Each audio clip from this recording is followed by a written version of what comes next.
All right. So, gentlemen, thank you for coming with us today.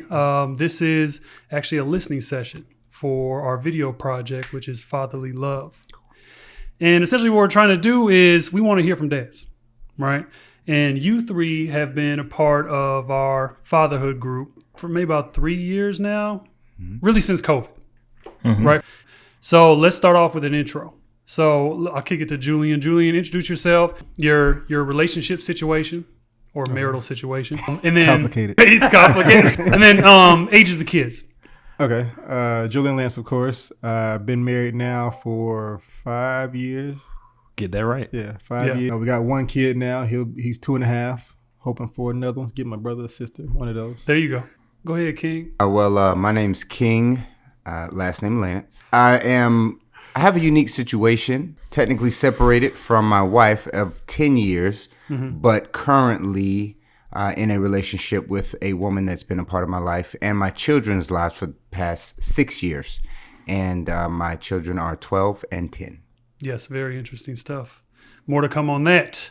And I'll go. Chris White, 4 kids, divorced. I got 2 kids. Look, you're like, does he have 4 kids? Yeah, 2 kids from previous marriage. Okay. 16, 15. And then I have another 15-year-old bonus child. Some people call that a stepchild. I do sometimes. And then we have an 8-year-old together and married for 9 years. Stephen A. Smith. I have been married for 3 years and 8 months. We've been dating for about 8 years, just over 8 years. She had a 7-year-old at the time of me meeting her, who's now a 16-year-old boy. And we have 2 boys together, 6 and almost 2. He'll be 2 next weekend. Nice. So there's context. That's who we are. And so, King, I met you doing a Rough Riders workout at the park, pull-ups. It might have been maybe 60 degrees, but you didn't have a shirt on. I had to specifically ask you to wear a shirt today. Both of y'all, you don't wear shirts. You said, cool, I want to check it out. And then you invited these 2 gentlemen. And you guys have continued to come back. And so what do you get from our time together, our groups that we have? The best thing that I could say is a sense of clarity, because in my mind at times I could always be right in my opinion. But then when you sit back and you listen to other fathers experience and go through, or husbands or what have you, go through the same thing you're going through, it causes me to listen more. So I think for me, this is an opportunity for me to always be able to listen. Gotcha. Okay, and Julian? Kind of same thing to pick up what he said. Ultimately, we're from a semi-dictatorship household in terms of like granddad was a pastor, pops is a deacon, his brothers are pastors. So we come from a long line of like a monologue type speech. So I think now being married and sitting back listening to them, as far as them as in my wife or whatnot, or women say certain things, they might say you just, demand things or talk without listening or whatever. You might say, no, I don't, whatever. Until you realize, well, I come from a whole family who've done that. That's what we've all done. Not necessarily in a bad way, but we've always done that. Right.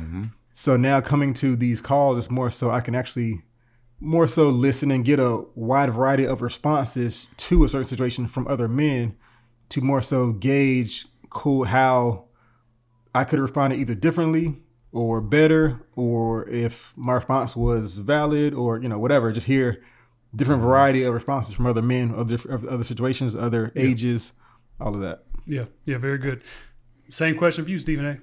Yeah, they actually made 2 very good points individually, and I'm going to do kind of a 3-point answer. I come for instruction and guidance. I come from 7 kids, but mostly a single mom raising. My dad was in and out, not consistently active. So I don't have that male role model example set forth before me. Right. So in seeing other guys and how they are handling things, it offers me a little bit of guidance and a little bit of instruction along my way.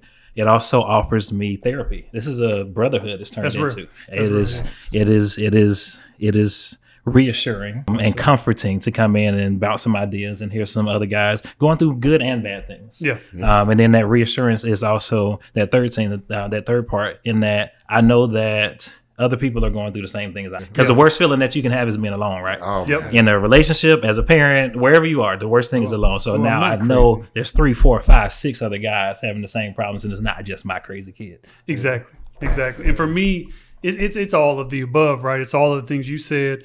And although I'm the one leading the classes, sometimes I come and I just bring my stuff, And so I'm like, hey, this is what's going on. I don't know what to do. What y'all? I want to get your feedback. Just like you said, King. Like, let me see. Like you're talking about, Julian. Like, am I off here?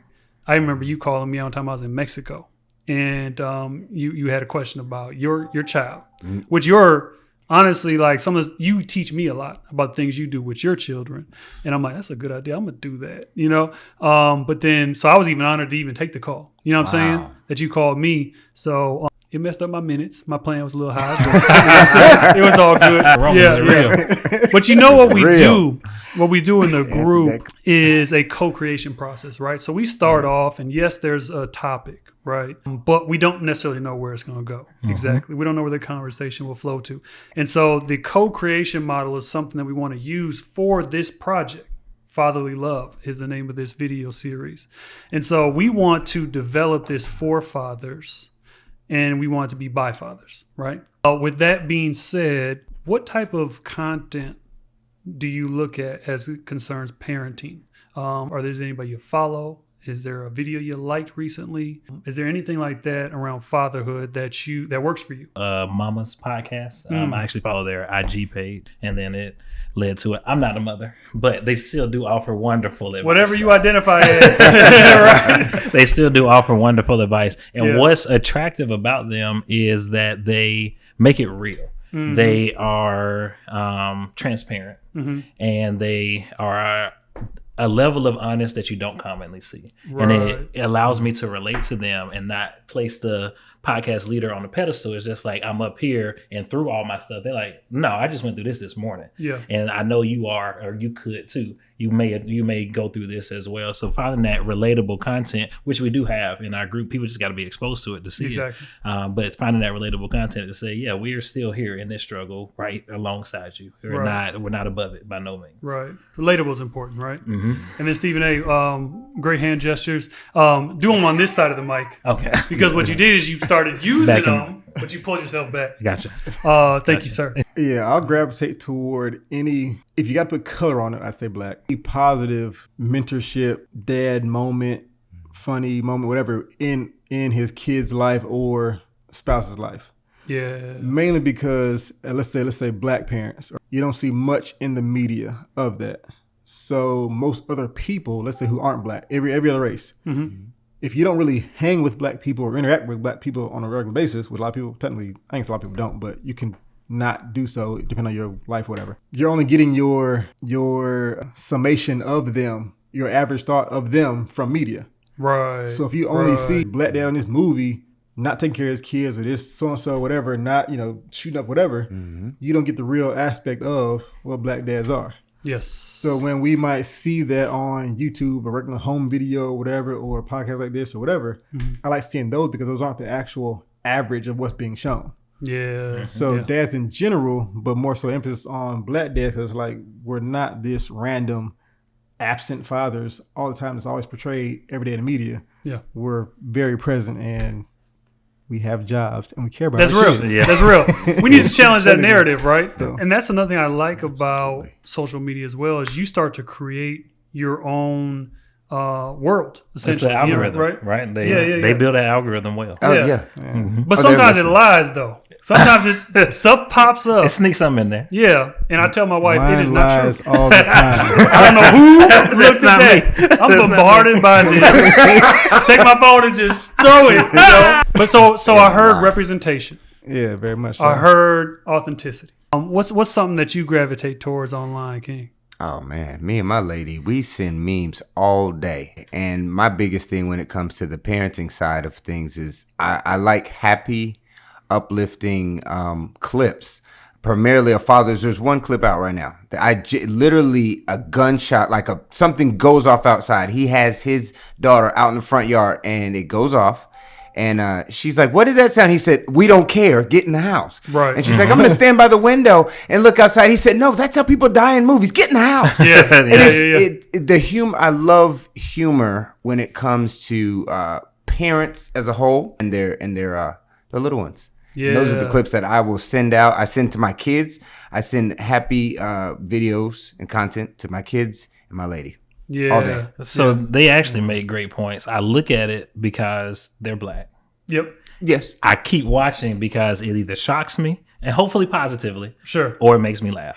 Sure. Those are the two things. It either shocks me or it makes me laugh is why I keep on watching. Forgive me for like being it. basic. I like it. No. It either And, shocks me or it makes me laugh. and if we are ever basic, well, I'm just saying social media reveals our true thoughts and also maybe not the best of us sometimes. Right. Facts. Yeah. The algorithm is going to expose that too. Yeah. You know, so absolutely you will see that. Those are really, I guess I identify with all that because I do the same thing. Like I will follow dads and their personal stories. But it oftentimes if it's really long, I don't know. I honestly, I can't even do father podcasts.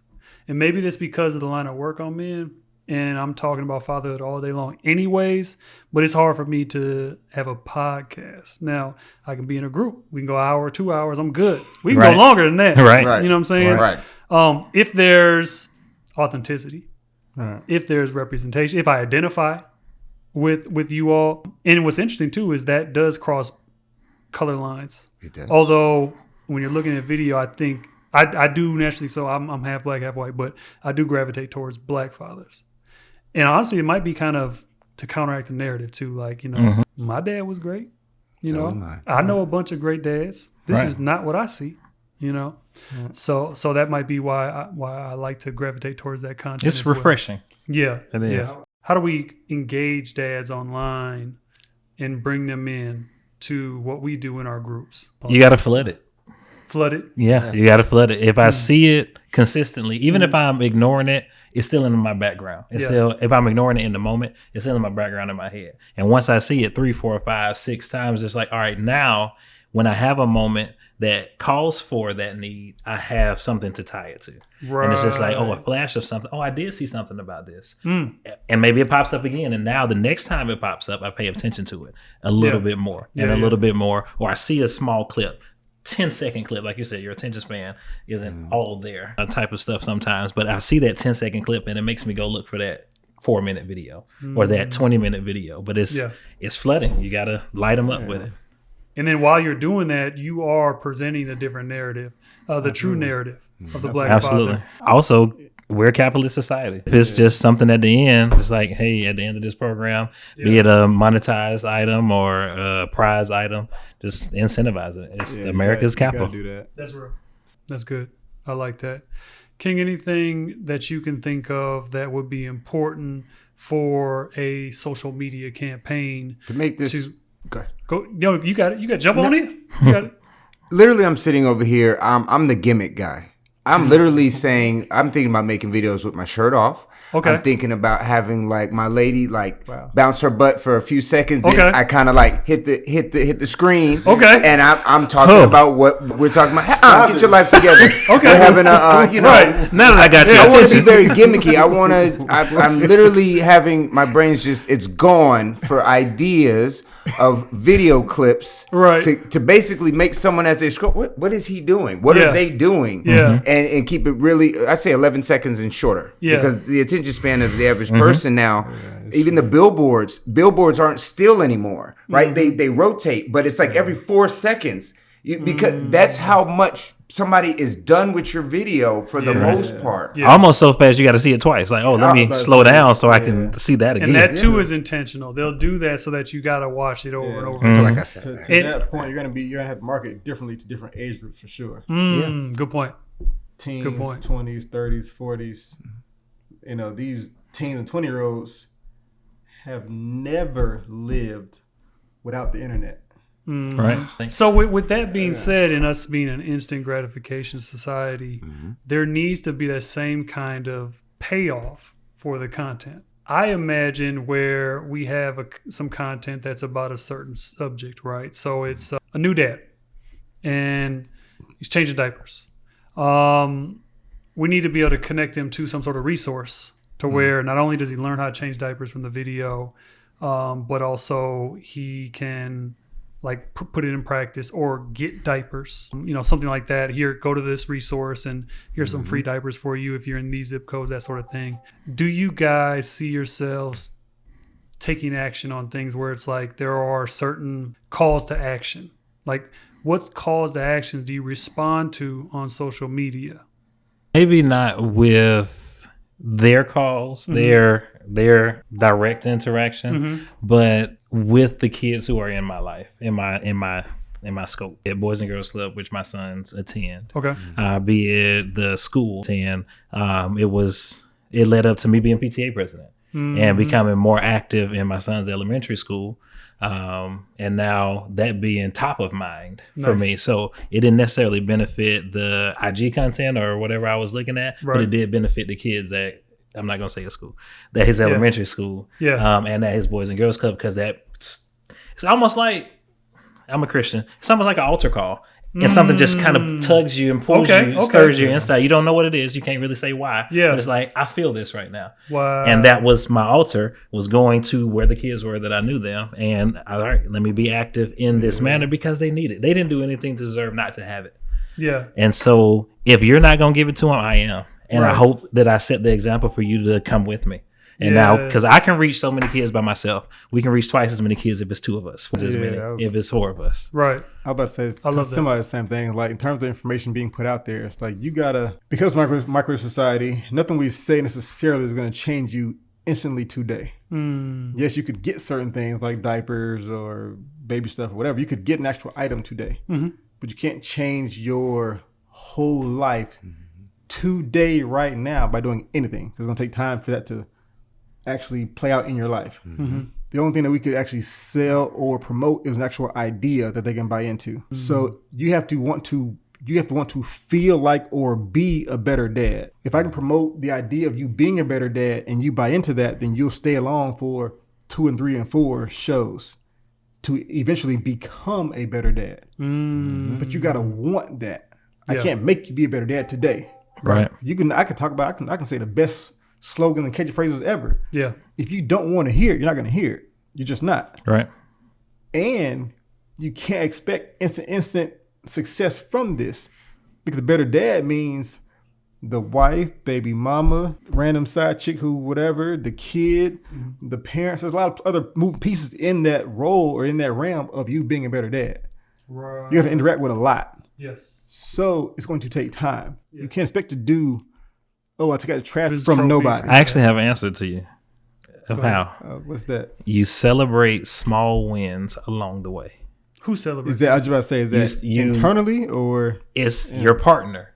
It's your guys group, the call that we're on. Your parents, if they're active in your life, the grandparent, whatever. Yep. It's celebrating and recognizing I'm not where I was yesterday, this morning. Yeah. Celebrating small wins along the way. I'm happy that my son, daughter completed this task, learned this.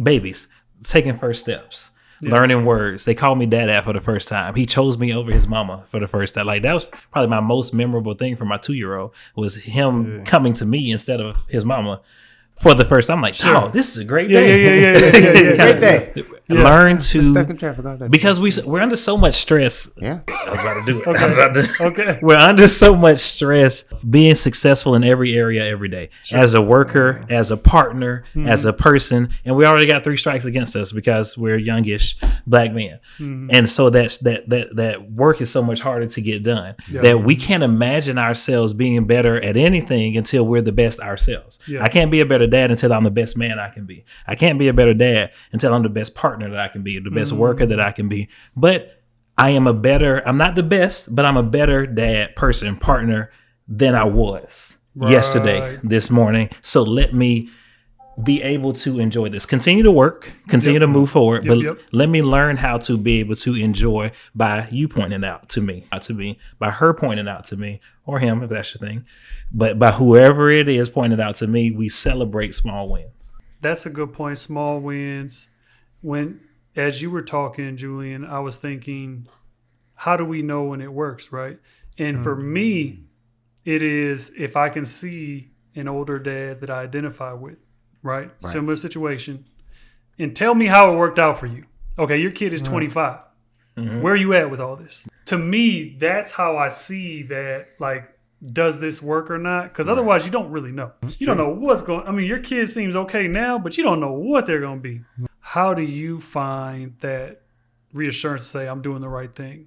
Like, where do you get that from? I have an example right now. My daughter. My daughter ended up going to a neighbor's house down the street, and they had a great time. It's a house full of girls, only girls. And so the girls were ready to go to another friend's house that she's never been to, and it's outside the neighborhood about 10 minutes away.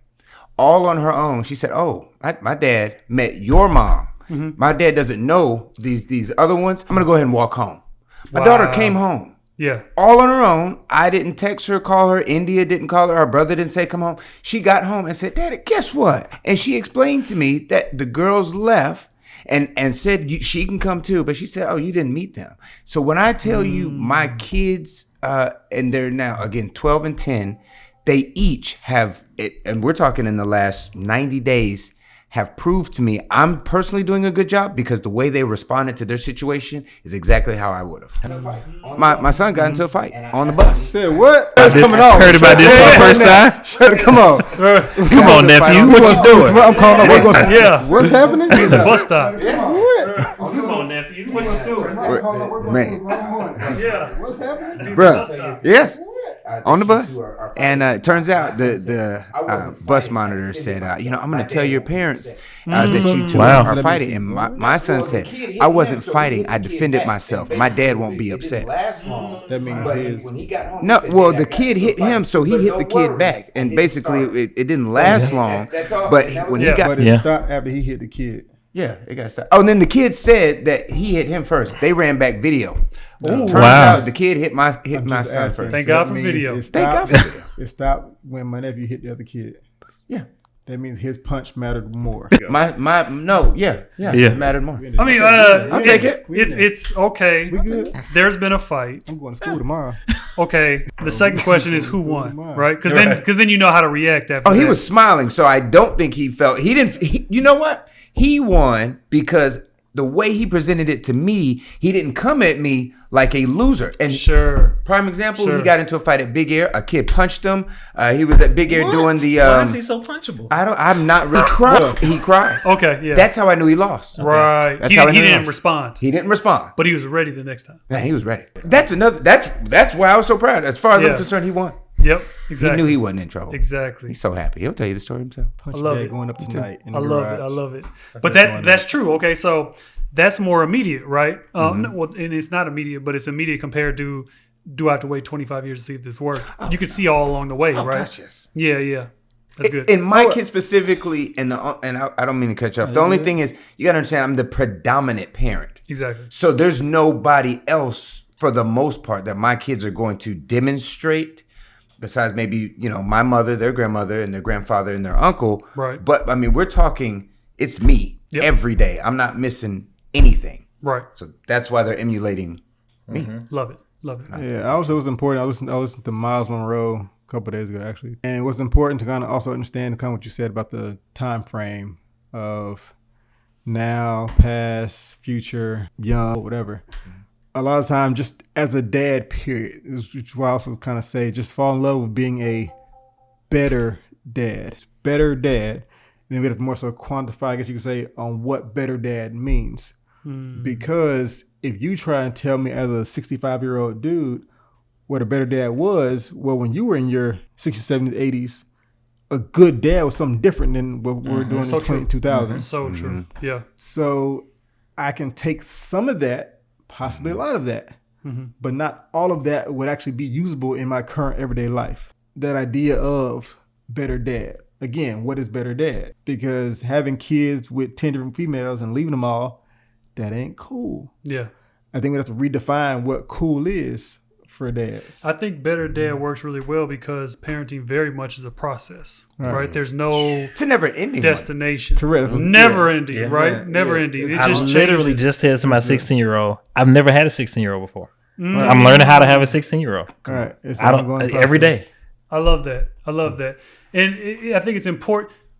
We talked about how we want authenticity. Our kids want it too. They crave it, right? Mm-hmm. So to have that moment and say, hey, I'm new to this too.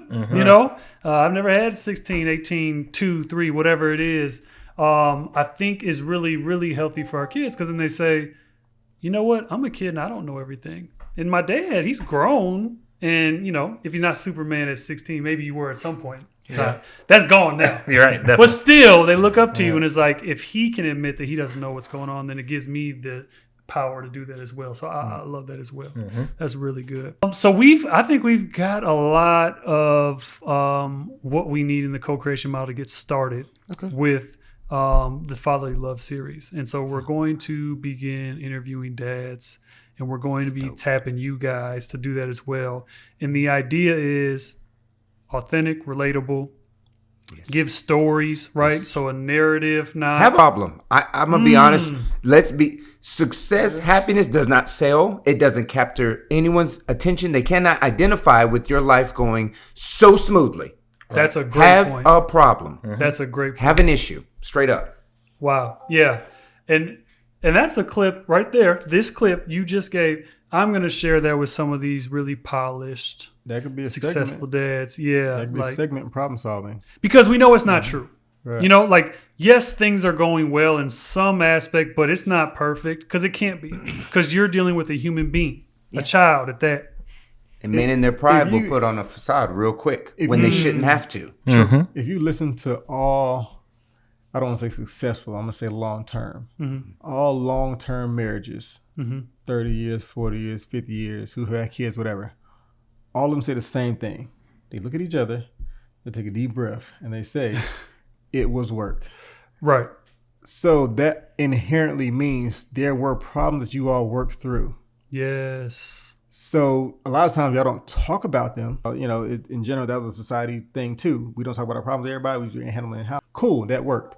But for the next generation, they're thinking problems don't come. Right. So now there are so many other, I don't want to say non-married household, because people can have kids instantly without being married. Yeah, my first kid was unmarried. My second kid was married. But if you're... My kid was in my wedding.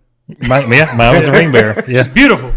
Mine was a ring bearer. Yeah. I mean, marriage only technically, outside of religion-wise, marriage only is literally a paper. It just says now you're married. Contract. Yeah. It ain't even on card stock. It's like computer paper. Yeah. So I just mean both parents together. That automatically comes with problems. Mm-hmm. Just life period. And especially with two people trying to come together, it comes with problems. It's going to take resolutions to these problems. Not just break up. It's whatever. I'm me, you're you, whatever, we're going. Yeah. Nah. So like you said, it's more so older people, younger people now, newer people really promoting the fact of this ain't perfect. Right. Not one day is perfect. I don't even want to say a couple times a year. No, not one day is perfect. Sure. But we're always working towards making it better, solving the small stuff, not caring about certain things, or I take it back, solving the big stuff, not caring about the small stuff. There you go. Keep it rolling or whatever, because the end goal is such and such. Whether it be married, whether it be two-parent household, whether it be involved with your own actual kids, whatever. Not just separate at the first sign of the first argument. Right. That's it. Right. Because it's not always a red flag. It's sometimes just an opportunity to grow. But I'm saying they're going. Yeah. Problems are going to come regardless. Yep. So it's not like, problems came, something's wrong, I'm gonna run. No. No matter who you're with, problems are going to be there, no matter what. Right. So true. So you need to work on conflict resolution and problem solving. Mm-hmm. We don't talk too big on that. Just, he got a problem, girl, run. No, you need to stay, because the next dude, Tyrone, Ray and them, they're all going to be having the same problems. Mm-hmm. Eventually, something's going to come up. And I would think at the very least, when you're in a relationship, you should be thinking about, how can I be the best person I can be, right? Correct. Mm-hmm. And so because of the, you know how a muscle grows, right? You got to break it down. It's stress, it's strain, right? Mm-hmm. And if you don't have stress or strain, you don't get bigger muscles. You don't grow, right? And so I think that's what we need to be thinking of in a relationship. Whether we choose to be with this person moving forward or not, we need to make sure, okay, this is a challenge I'm faced with. Let me overcome. Let me grow and develop from this challenge, and maybe we'll stay together, maybe not. But I think a lot of people don't do that. You know, they just say it's not perfect, right? And I want perfect, and I deserve perfect, Yeah. right? And then they just get up out of there. We need to obviously, as fathers, especially as fathers, we need to talk about relationship as well through this Fatherly Love series. What kind of relationship content, especially think of, you know, as it affects children. And I want to, of course, everything in the relationship is going to impact our children some kind of way, but how do we keep it focused on fatherhood, but then address parenting, address relationships as well, because that does impact, some of us, it directly impacts our ability to be a father if we don't have a good relationship with the mother of our children. Okay, so I think when it comes to a relationship, the relationship with your child is just as important as the relationship with their mother, father, spouse. So we're going to be having families or fathers that are tuning in that are in prison, possibly, that are, kept away from their kid and want to be a better father, but they'll never be able to get on this phone and tell you a wonderful experience because that mother is being a bitch, for lack of a better word, and keeping them away. So I would say relationship wise, I don't know. I think probably the best topic is patience and forgiveness. That's Yeah. It's difficult with dads though, right? Because you said the word earlier, we're prideful. Men we are prideful. And we have to not choose ourselves in saying, I love this child more than I don't like this woman. Or as a mom, I love this child more than I don't like this man. Yeah. And sometimes that dislike can be strong. Yeah. It's hard for many people to do that. But that pride that selfishness of pride, we have to now choose these innocent kids. Because I look at my kid every day, especially the 2-year-old, and he just has the most innocent face. Yes. He could be sitting there in the middle. This morning, I'm doing his hair. He got the little curls and everything. I'm doing his hair. Mom just got him dressed. He takes his hand, he sticks his hand in the conditioner, the whole jar. This jar is $30-something. Yeah, support black business. Yeah. This jar is $30-something. He sticks his hand in the conditioner, right, grabs some out, rubs it on his shirt. Oh, man. My hands got conditioner on it because I'm doing his hair. Yeah. So I can't really stop him without making more of a mess. And even in all of my frustration, I'm just looking at him and all I can do is smile because he still looks so innocent. Like, what did these kids do to deserve to not get the best dad and the best mom that they can have? Correct. Right. What did they do to not deserve our best effort? If we can give 40 hours a week at work for a little paycheck, if we can give everything to our sports team, when we're cheering for them, our fantasy football team, where we're trying to make these transactions or whatever, then why can't we do the same for our kids?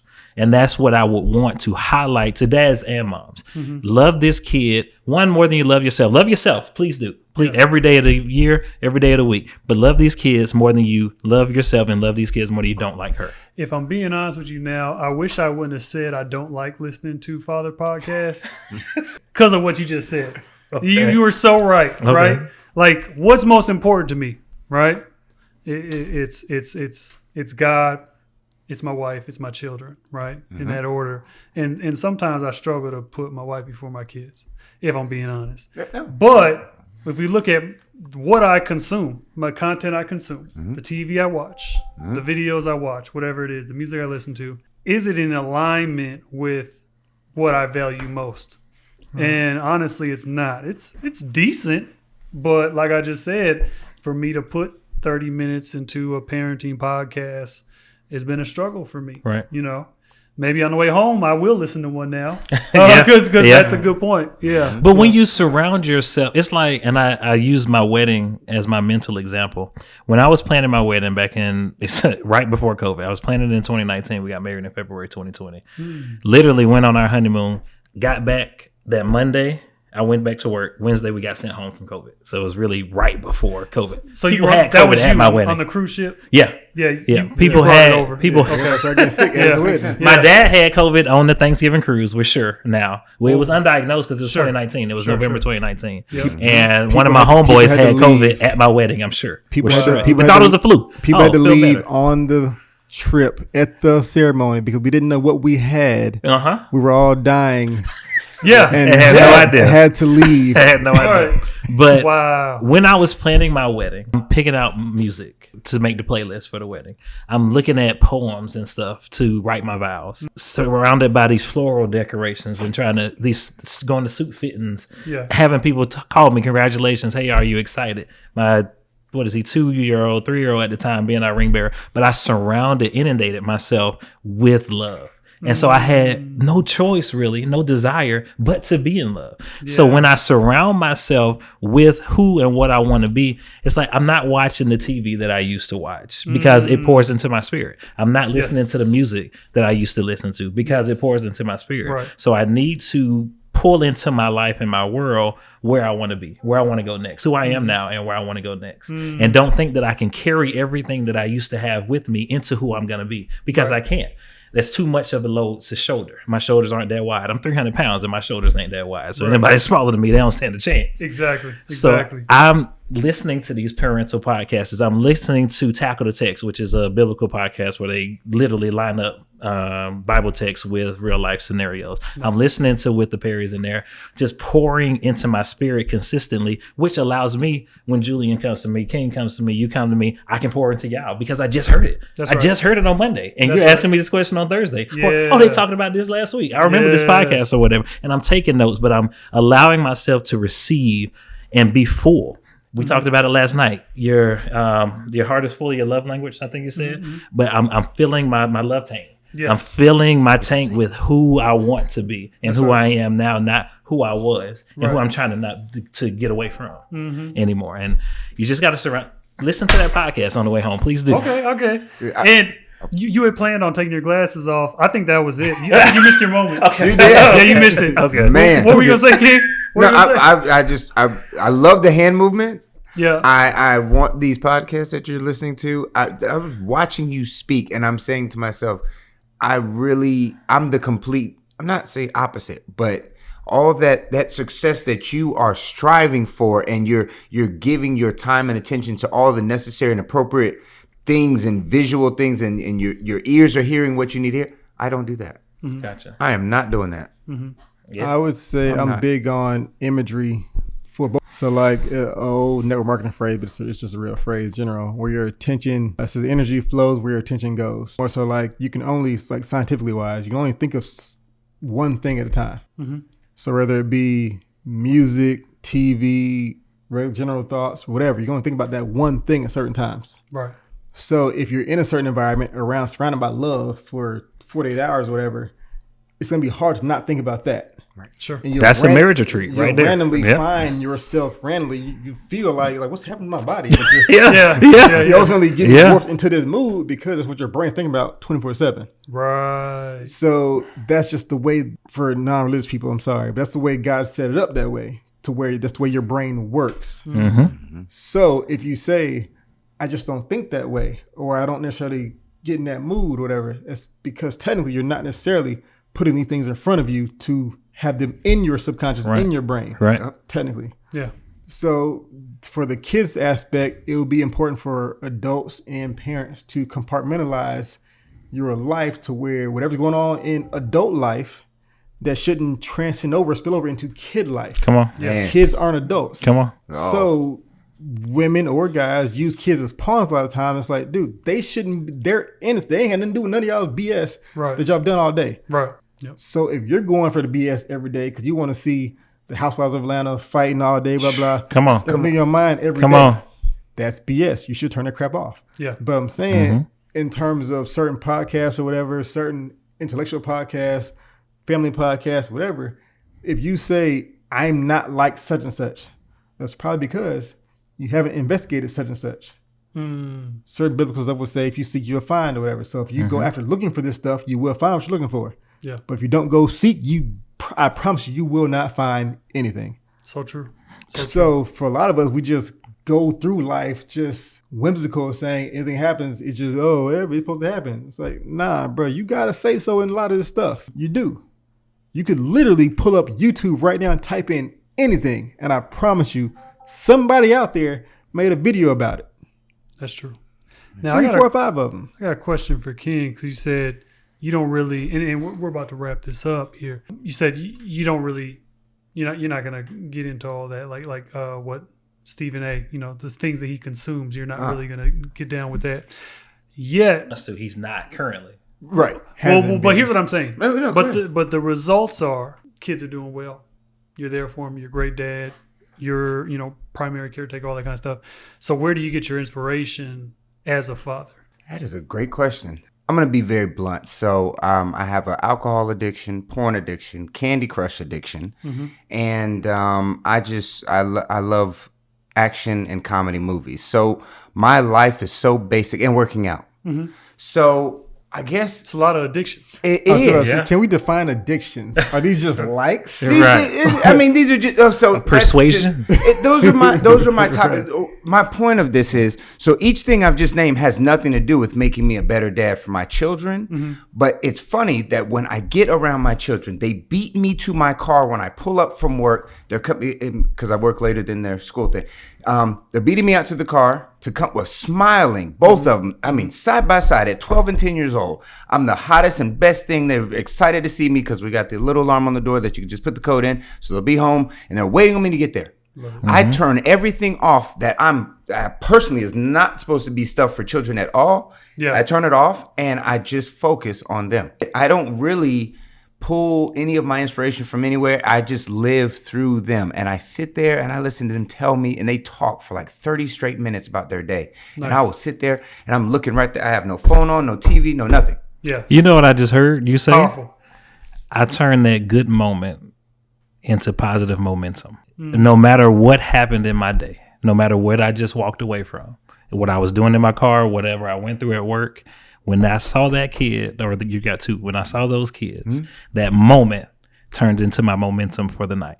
And I'm not going to let that negative moment that I experienced at work be my momentum for the day, or that negative argument that we just had right before I left home this morning, me and my girl, or my wife, my wife, but and if you have a girl, set my tone. This positive moment, this good moment to turn into my positive momentum is really what I. How would we make that cool in terms of how do we make it a cool thing for dads to want to see their kids, to want to be in their kids? Is that just inherent thing of you got to have it or you don't, or kind of thing? Because for me, that's just me. Well, let's hear what you got to say. I mean, Kim. I'm thinking of more of content. So like, I'm already thinking of videos that I'm going to do with my kids, right? That I'm going to send to you guys first. Hey, you think this is good? Yeah. Stuff like that. Yeah, But the biggest thing for me is going to be content with me and my children. So I see a lot of fathers have like channels with their daughter or their son. And the one I follow a dad and a son that does boxing. Buddy is awesome. Then I see one dad, he has a daughter that does softball. And she can like underhand a ball so fast. And so I guess for me, the content that I'm going to do all types, and if you have suggestions for content, I'll do that too. But I think my biggest thing is what I just said, I need to show. Yes. Yes. I think it's the stories. I think it's I don't showing wanna be it. like me, you know? Yeah. I love that. That present parenting is it. I mean, if you can truly just be present with your child, because that's when we're not paying attention to our kids, that's when they get into trouble, or they feel like they're being ignored, and that hurts. Whether you're 2 or 20 or 40, it hurts to be ignored, and that sends a loud message to our kids. So present parenting is a win if you can get that done. I love it. Y'all have any parting thoughts or comments? Because it's getting a little late. We all got school-age kids. I was about to ask Julian a question if I want to do it. Ask him a question. Go ahead. Ask him a question. We in your What was house. the follow-up to... Feel free. Go ahead. Yeah, Look, we have all the time we need until your wife gets until we home. hear that garage door come I up. told mine, I'm be gone for hours. She said, no, you're not. I said, Right. cool, all No, you're so not. You already know. It take you 30 Cool. minutes to get here. You already know then. Fine. Whatever. That's it. I'm Yeah. good. Who are you trying to be cool for? Am I trying to be cool for No. my kid? No, When you no, say no. cool dad. No, not a cool dad. I'm saying make being a good dad cool. Yes. So some dads think That's it's important. cool to have kids and not be in their life. Okay. Some people make it cool to just have 10 kids. I smash the baddest chicks, but I'm not a dad to my kids. That's not cool, Mr. Nick Cannon. Okay. I'm saying it ain't necessarily cool to just necessarily have 1,000 kids that you don't take care of. Right. And can't spend So I'm that saying, much how time do we with make you. being a good dad Okay. cool? Like something I have an wanted, answer. something coveted to go after. I have an answer. And then what is a good dad? Consistency.